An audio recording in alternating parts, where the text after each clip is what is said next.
sejarah, yaitu sejarah kaitannya dengan berdirinya Keraton Pasiluhur atau Kadipaten Pasiluhur. Waktu itu Pasiluhur itu mempunyai seorang putri yang sangat cantik, namanya Dewi Ciptaroso. Dewi Ciptaroso atau biasa dikenal Putri Bungsu.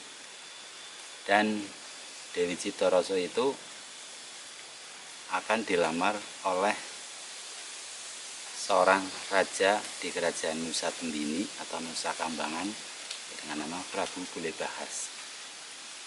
Namun sebelumnya itu putri tersebut sudah mempunyai seorang, kalau zaman sekarang itu ya pacar lah, tapi pacarnya tidak lain dan tidak bukan, yaitu seorang kesatria namanya Raden Kamandaka.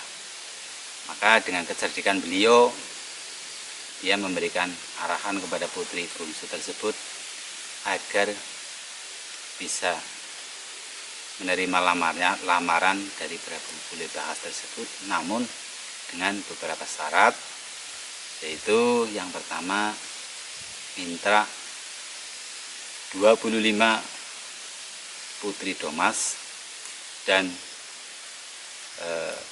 kalau sekarang kain lah, kalau bicara sekarang itu kain sebanyak 1000 kodi atau biasa disebut 1 juta kodi, tapi dalam bahasa sejarah itu 1000 kodi. Dengan syarat tersebut Prabu Bulebahas pun pada akhirnya menyetujui dengan catatan akan melamar putri bungsu. Ada syarat lagi, yaitu tidak boleh membawa pasukan perang, dan pada suatu saat dipertemukan di pertama, yaitu di daerah Jatisaba. Jatisaba disebut, tandunya ditemukan pada saat itu, kelihatan pada saat itu miring-miring, maka daerah tersebut dinamakan daerah Kalimiring. Dan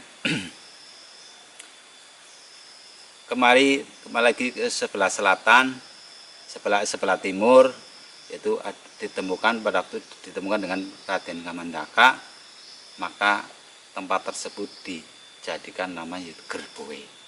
Lama-lama pada akhirnya terjadi pertempuran karena tujuan semula Raden Kamandaka tidak menyetujui Prabu Bulebahas untuk menikahi atau melamar Dewi Ciptaroso. Yang akhirnya terjadi pertempuran porak-poranda.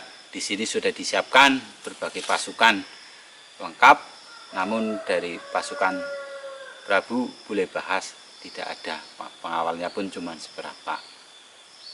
Kemudian pada akhirnya Prabu Bulebahas pun kalah, pulang ke kerajaannya sendiri. Akhirnya barang bawaan yang tadi menjadi syarat tercacarlah sampai daerah sini itu yang sekarang terwujud, yaitu Wadas. Maka di sini tempatnya itu Wadas Tinumpuk. Itu adalah sebenarnya barang seserahan dari Prabu Bulebahas sebenarnya dalam cerita tersebut. Namun daripada itu Prabu Bulebahas pun tidak begitu menyerah, padahal datang lagi, akhirnya mencari-cari pasukan panglima perang daripada Keraton Pasiluhur, yaitu namanya Tumenggung Rekayuda. Tumenggung Rekayuda pun akhirnya tidak mau pulang lagi ke Keraton Pasiluhur, bermukim di sini, ini di komplek Wadas Tinumpuk sekarang ini. Mungkinnya